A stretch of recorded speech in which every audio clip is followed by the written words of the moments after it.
ইয়া মালাইকাতি, এরে ফেরেশতা তোমরা সত্য কথাই বলেছো, আমার দায়িত্বে কোনো অবহেলা করো নাই। তোমরা যে গুনাহ করছি ওই গুনাহটা নিয়েই তো আসছিলা তোমরা, ঠিকই ফেরেশতা। তবে জানো,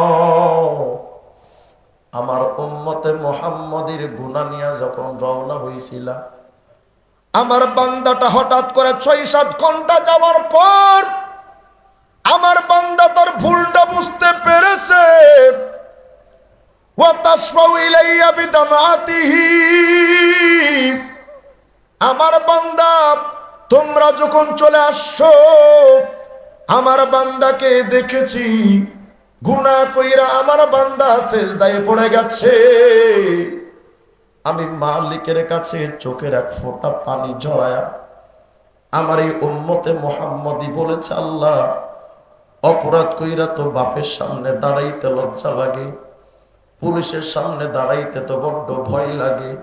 আল্লাহ গো, অপরাধ নিয়া তো মানুষের সামনে মুখ দেখাইতে শরম লাগে, কিন্তু রে মালিক, মাখলুকের সামনে গুনাহ নিয়া দাঁড়াইতে যদি এতটা শরম লাগে, তুমি খালেকের সামনে এই গুনাহ নিয়া আমি দাঁড়াবো কেমনে?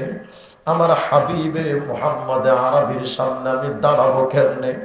ও আল্লাহ, আমি তো গুনাহ করেছি ঠিক, কিন্তু আমার চোখের থেকে একটা ফোঁটা পানি ঝরাইলাম। ও আল্লাহ, এই চোখের পানি এমনে পানি না, এটা আমার হৃদয় বিগলিত পানি।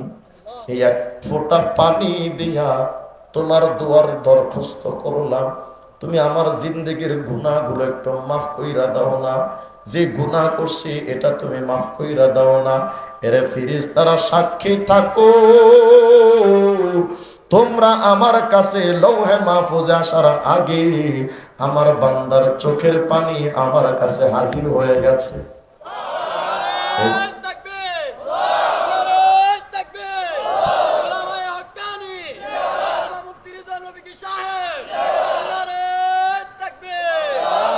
এজন্য আমি রব, আমার উম্মতে মুহাম্মদের চোখের পানিটা আমার কাছে এতটাই দামি রে, আমি আল্লাহ তার গুনাহের জায়গায় নেকি দিয়া বইরা রাখলাম।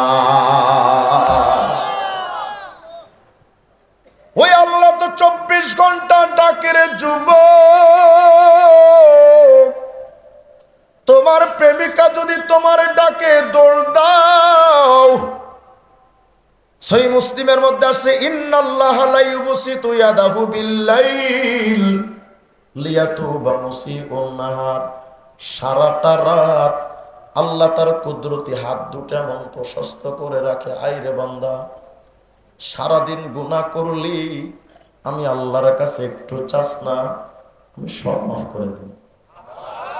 সারা রাত আসলেন না, আল্লাহ ফজর থেকে আবার সন্ধ্যা পর্যন্ত আবার ওভাবে থাকেন, আইরে বান্দা তুই গুনাহ করছিস, আর টেনশন করিস না, আমি আল্লাহ তো আছি। তুই গুনাহগার, আমি গফফার। তুমি নাফরমান, আমি আল্লাহ তো রহমান। শুধু ডাক দাও। এই মুরব্বী 60টা বছর পর্যন্ত গুনাহ করেছেন, আল্লাহর কসম নিয়ে কই, আল্লাহর হক যেগুলো নষ্ট করেছি, 60টা বছরের গুনাহ 60টা সেকেন্ড যদি আল্লাহকে ডাক দেন, সব মাফ। সূরা বাকারার 255 নম্বর আয়াত, আল্লাহ পাক বলেন, লা তাখুযুহু সিনাতু ওয়ালা নাওম। এই বান্দা, আমি আল্লাহ কিন্তু ঘুমাই না, আমার কিন্তু তন্দ্রাও আসে না, ঝিমানিটাও আসে না। কেন জানো? আরেফানা তাফসীর শোনেন, আল্লাহ পাক 24টা ঘন্টা ঘুমাই না বুঝতে হলে একটা উদাহরণ বুঝেন। আপনি যদি আপনার বাপের সাথে অপরাধ করেন, শীতের রাত, আপনার বাবাই আপনাকে ঘর থেকে ঘাড় ধাক্কা দিয়ে বের করে দিয়েছে, সারা রাত আপনি ঘরের বাহিরে, শীতের রাত্রে আপনি থরথর করে কাঁপতেছেন, মা ও বাপের সামনে চোখ রাঙানিতে কথা বলতে পারে না। সন্তানটারে ঘরের বাহিরে রাইখা মা ঘরের মধ্যে সবাই যদি ঘুমায় যায়, একটা মানুষের চোখে ঘুম নাই, এই মানুষটা বলেন তো কে? মায়ের ঘুম নাই। আমি যখন কারাগারে ছিলাম, বের হওয়ার পরে 2.5 মাস পরে আমার মা আমাকে বলতেছে, রিজওয়ান, 2.5টা মাস হয়তো কারাগারে তুমি ঘুমাইছো, কিন্তু 2.5টা মাস আমার রাত্রবেলা বিছানায় আমি পিঠ লাগাইতে পারি। আমার মনে হতো আমি এই বিছানায় কেমনে ঘুমাবো, আমার বাচ্চাটা কোথায় ঘুমায়।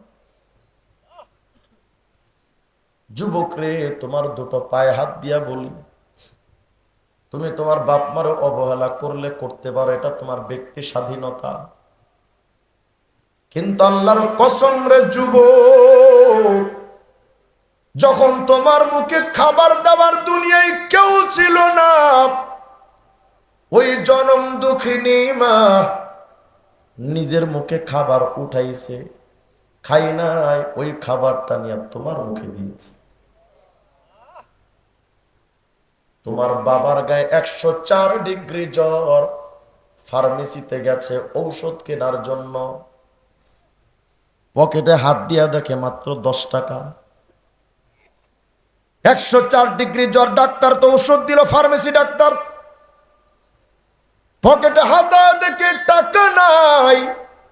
তোমার এই বৃদ্ধ বাবা ডাক্তার রে কয়, ও ডাক্তার, আমার ঔষধ লাগবে না, ওষুধটা রাইখা দেন, আপনার গায়ে এত জ্বর, ওষুধ না খেলে কি চলবে? কয়, ডাক্তার রে,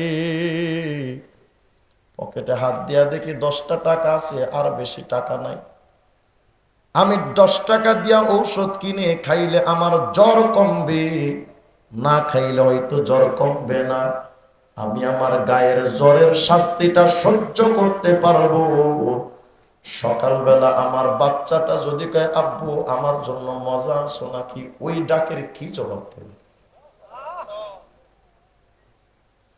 এখনো পর্যন্ত ফেসবুকে মাঝে মধ্যে দেখা যায় বাবা সন্তানটারে নতুন পোশাক পরায়া কি সুন্দর কইরা ঈদগাহে নিয়ে যায়, আর বাবার পিঠের কাপড়গুলো ছেঁড়া। ওই বাপরে না খাওয়ায় রাখেন, ওই মাটারে না খাওয়ায় রাখে। আমি আমার জীবনের হিস্টোরিটা সামান্য একটু বলি, এগুলো আমার মূল আলোচ্য বিষয় না, প্রসঙ্গ করে আসছে বলতেছি। আমি জীবনে কোনোদিন ব্যাংকে টাকা রাখিনি, আমার লাইফে রাখিনি। আমার মা মাঝে মধ্যে আমাকে বলে, তুই তো টাকাগুলো তোর ব্যাংকে রাখতে পারস না। আমি বলছি কি জানেন, আব্বা আম্মা, আপনারা যতদিন বেঁচে আছেন আমার কাছে পৃথিবীর সবচেয়ে নিরাপদ ব্যাংকের অ্যাকাউন্ট মনে হয় আপনাদের হাত। এর চেয়ে নিরাপদ আমার কাছে মনে হয় না। আমি আমার বাবাকে সব দিয়া দিই, বাবা কি করেন বাবা জানে, আমি খবর নেই।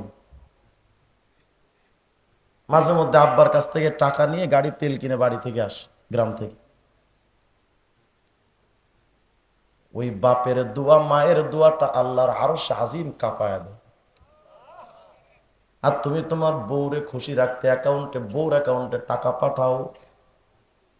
সন্তানের জন্য তুমি মাসের পর মাস প্রতি মাসে 10,000 টাকার ফল কিনে খাওয়াইতে পারো, অথচ তোমার ওই বুড়ি মাটা বড় রোগে ভুগতেছে, তোমার কয় না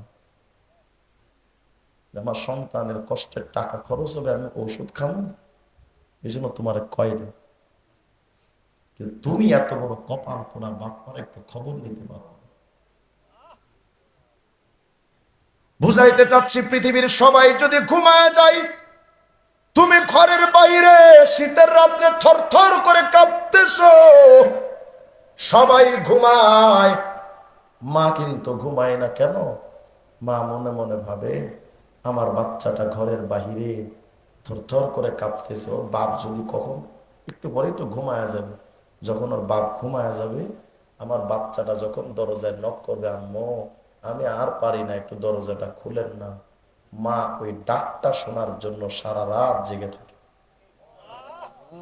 কখন জানি আমার অপরাধী সন্তানটা আমারে ডাক দিবে, আল্লাহ পাক বলে বান্দা লা তাখুযুহু সিনাতু ওয়ালা নাওম, আমি আল্লাহ 24টা ঘন্টা ঘুমাই না।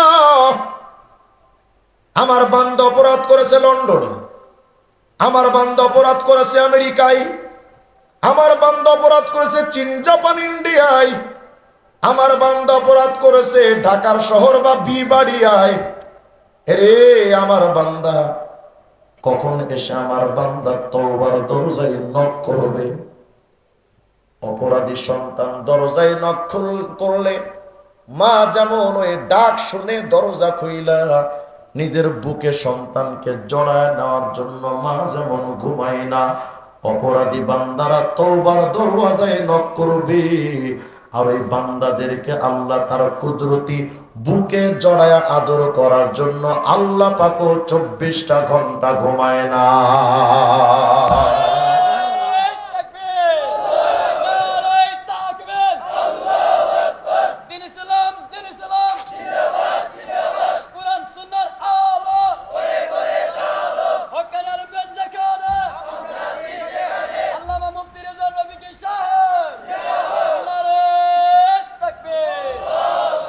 আমাদের চোখে পানি আছে বিবির জন্য, আমাদের চোখের পানি দিয়া প্রেমিকার জন্য বালিশ ভিজে যায়, কিন্তু শুধুমাত্র আল্লাহর জন্য আমাদের চোখের পানি নাই। এরে মুমিন যুবক রে, ভাবতেছো হুজুর আরো অনেকদিন তো বেঁচে থাকবো, তারপরে না হয় দাড়ি টাকবো না। মুরব্বি বাজান ভাবতেছে আর কিছুদিন যাক, তারপরে হুজুর নামাজটা ধরবো না। এই দাড়িটার দিকে বাজান তাকায় দেখো, তোমার দাড়িটা সাদা, এই সাদা দাড়ি তো রঙিন কালার না, এটা তো কাফনের কাপড়ের কালার। হাফেজ সিরাজি নিজেকে ডেকে বলছেন বসুন হাফেজ বতু গোয়াম কে গুলতাজা নমি মানাত, আগার মানদ সবে দিগর নমি মানদ, গুলজ গুলশা জুদা কশতা তরু তাজা নমি মানাত, আগার মানদ সবে দিগর নমি মানদ। হেজাবে নওয়ারুসা দরবারে সওহার নমি মানাত, আগার মানদ সবে দিগর নমি মানদ। हमेशा इज्जते मेहमा बरक खाना नमी मानत, अगर मानद शबे दिगर नमी मानत। হাফেজ সিরাজি বলেন মিয়া হাফেজ, একটা ফুল যদি গাছ থেকে ছুটাও একদিন তাজা থাকে, দ্বিতীয় দিন তো তাজা থাকে না। নববধূরে ঘরে আনছো, বাসর রাত্রে বধূর ঘোমটাটা বুক পর্যন্ত টানা, দ্বিতীয় দিন তো বধূর এই লজ্জাটা আর থাকে না। কোন বাড়িতে যদি মেহমান হও, প্রথম দিন তো মোরগ পোলাও রেজালা বিরিয়ানি কত কিছুর কাচ্চি টাচ্চির ব্যবস্থা হবে, দ্বিতীয় দিন তো এত আয়োজন থাকে না। হাফেজ সিরাজি নিজেকে বলে রে হাফেজ, আজকে তোমার শরীরটা দেখো যুবকদের মতো টান টানা। এই মুরব্বী নিজের বডিটার দিকে তাকা দেখো, একদিন তো আমাদের মতো তোমার চামড়া টান টান ছিল, আজকের হাতের চামড়াগুলো বাজানো আপনার কুচকে গেছে,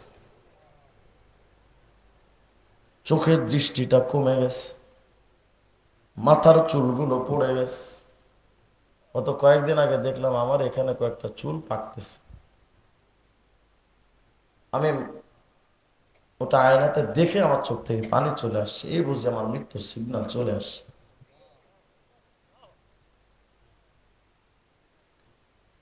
আর কয়টা দিন যে দুনিয়াতে থাকবো তার তো গ্যারান্টি নাই। আমি যাদের সাথে ছোটবেলায় খেলতাম তারা আমার আগে কবরে শুয়ে আছে। এখানেই তো অনেক বাবা বসে আছেন, নিজের সন্তানকে নিজের হাতে কবরে রাখছেন, নাই? যদি না থাকে তো বাস আমার দিকে থাকে। আর আমি এমন ক্ষত ভাগা বাবা, আমি আমার নিজের বাচ্চার লাশ আমার নিজের হাতে তুলেছি।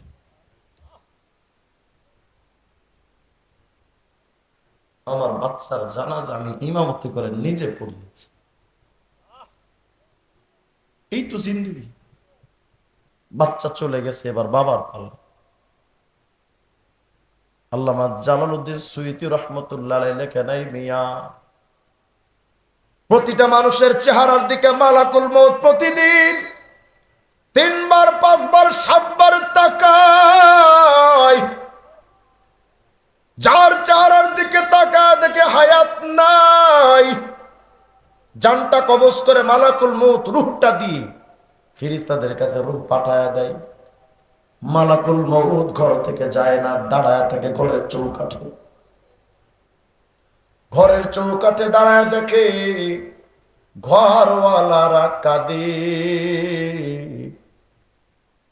বিবি স্বামীর জন্য কাঁদে, মা সন্তানের জন্য কাঁদে, সন্তান বাপের জন্য কাঁদে।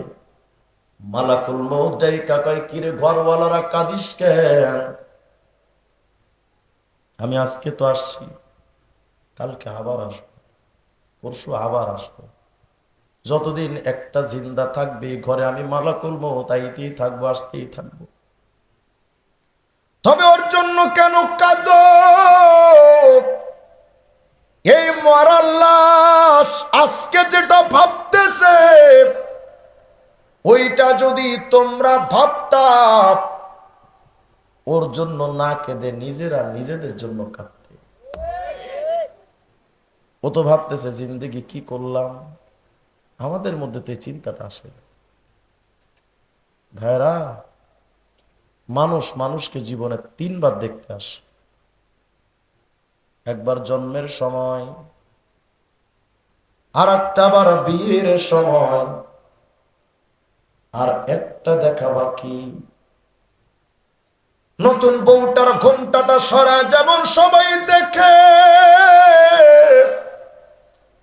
তোমার আমার লাশ বানাইয়া কাফনের কাপড়ে পেঁচাইয়া সবাই যখন আমারে উঠানে রাইখা দিবে, তোমার আমার কাফনের ঘোমটাটা সরা সবাই আখেরি বার দেখা নেয়। তবে আপনাদের কাছে শুধু একটা আমলের কথা বলি, বাসায় যে যাবেন, সারা জিন্দেগি ওয়াজ করলেন, আর 2 মিনিট ওয়াজ নিজে করবেন। ওয়াজ সারা জীবন শুনবেন, আর জীবনে 2 মিনিট নিজে ওয়াজ করবেন। কি ওয়াজ জানেন? বাড়িতে আজকে যাওয়ার সময় তাকায় দেখেন, রাস্তার দুটো পাশে নিঝুম অন্ধকার বাঁশবাগানে একা একা কত কাল ধরে কত লাশ পড়ে আছে, ওদের দেখার মতো কেউ। আপনি কি মনে করেন এদের প্রিয় মানুষ ছিল না কেউ? আপনার আমার তো আছে। এখান থেকে 200 বৎসর পর, 100 বৎসর পর আপনার আমার খবর নেওয়ার কারো সময় হবে না। মাঝে আমি আমাদের বাড়িতে গিয়ে আমাদের কবরস্থানে গেছি। আমার একটা ভাতিজা, আমার বাচ্চা, আমার দাদা দাদি, আমার অনেক ওখানে শুয়ে আছে। তো আমার কবরটার দিকে তাকায়, আমাদের কবরস্থানের দিকে তাকিয়ে আমার চোখ থেকে পানি এসে গেছে। জানলা, আজকে আমাকে কত মানুষের প্রয়োজন। সারাদিন 200-300 ফোন, কত প্রয়োজনীয় মানুষের কাছে। আগামীকাল যদি আমি মারা যাই, আমার ওই ঢাকা থেকে সবাই এই গ্রামে নিয়ে চলে আসবে। আমার এই ভয়ঙ্কর জঙ্গলে ফালা সবাই নিজেদের কাজে ব্যস্ত হবে, আমার আর খবর কেউ নেই।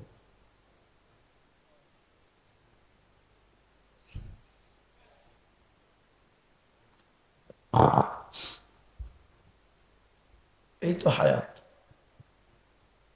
কত মাহফিল শেষ করে গেলাম, পরের দিন সকালে খবর শুনি অমুকে নাই। গত কয়েক বছর আগে আবার কক্সবাজার চকরিয়া ফাঁসিয়া খেলে গেছিলাম মাহফিল, পরের দিন বর্তমান বাইতুল মোকাররমের খতিব মুফতি আব্দুল মালিক সাহেব হুজুরের বাবার মাদ্রাসা চাঁদপুর শাহরাস্তির খেড়িওয়ারে মাহফিল।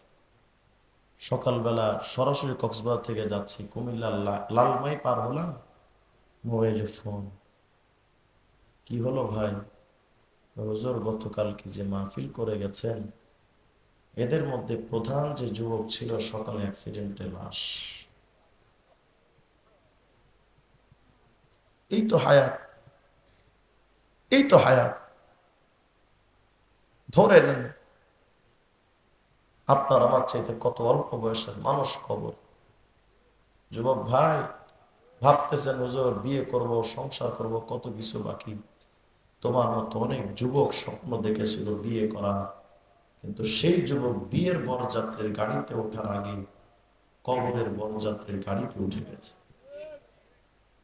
নিজের বাসরে যাওয়ার আগে কবরের বাসরের প্রথম রাত তার হাজির হয়ে গেছে। শুধু একটু চিন্তা করেন, কবরে যে যাচ্ছে কি সাথে নিলামটা কি? গুনাহ নিয়ে তো কবরে যাওয়া সম্ভব না। আমি টোটাল আলোচনা আজকে করেছি, আজকে একটা তওবা হবে ইনশাআল্লাহ। প্রাণ খুলে আল্লাহকে একটা ডাক হবে, পারবেন ইনশাআল্লাহ? জিন্দেগির সমস্ত গুনাহের কথা স্মরণ করে কবরের কথা ভেবে আল্লাহকে চিৎকার দিয়ে কেঁদে কেঁদে আজকে একটা তওবা করবো, পারবেন ইনশাআল্লাহ? ওই কবরে যাওয়ার আগে আমি কয়েকজন যুবক ভাই চাই যাদের দাড়ি নাই। দাড়ি যে কাটেন এক মুষ্টি হওয়ার আগে, যতদিন দাড়ি এক মুষ্টি না হবে 24 ঘন্টা জিনা করলে যেমন গুনাহ তেমন গুনাহ হতে থাকে। কে বলেছে দাড়ি রাখা সুন্নাত? এটা মিথ্যা কথা। আহলে সুন্নাত জামাতের সকল কিতাবে লেখা সুন্নাত তরিকায় দাড়ি রাখা ওয়াজিব, এটার উপর উম্মার ইজমা। দাড়ি সুন্নাত নয়, দাড়ি ওয়াজিব, তবে তরিকাটা সুন্নাত। দাড়ি নিয়ে যে কবরে যান, টাকনুর নিচে যুবকরা কাপড় পরে, মুরব্বীরা কাপড় পরে টাকনুর নিচে। যতক্ষণ টাকনুর নিচে পুরুষের কাপড় থাকে ততক্ষণ জিনা করা যেমন কবিরা গুনাহ তেমন কবিরা গুনাহ হয়। আজকে থেকে পাক্কা ওয়াদা দিবেন যে হুজুর ওই কবরে তো আমিও যাব, আর জীবনে গুনাহ করবো না, নামাজ ছাড়বো না, দাড়ি কাটবো না। এমন পাক্কা ওয়াদা, পাইকারি ওয়াদা না, পাক্কা ওয়াদা করতে পারেন কে কে? একটু দাঁড়ান তো ইনশাআল্লাহ। পাক্কা ওয়াদা যাদের দাড়ি নাই, এমন কে কে পাক্কা ওয়াদা? দাঁড়ান। যাদের দাড়ি নাই মাশাআল্লাহ দাঁড়ান, মাশাআল্লাহ দাঁড়ান। পাক্কা ওয়াদা পাইকারি নিয়ে আপনার, পাইকারি হারে কেউ দাঁড়ান, দাঁড়ান মাশাআল্লাহ, দাঁড়ান মাশাআল্লাহ, দাঁড়ান। আর কে আছে? আর কে আছে? নামাজ ছাড়বো না, দাড়ি কাটবো না, কে কে আছে? পাক্কা ওয়াদা। আচ্ছা, যারা আপনারা দাঁড়িয়েছেন, এই দিক তাকান, যারা আপনারা দাঁড়ালেন, এদের মধ্যে একদম 100% মন থেকে যারা নিয়ত করছেন তারা সামনে আসেন। মন থেকে যারা, যারা মন থেকে করেনি তাদের আসার দরকার নেই। আসেন মাশাআল্লাহ, মাশাআল্লাহ, আসেন মাশাআল্লাহ, আসেন মাশাআল্লাহ, আসেন মাশাআল্লাহ।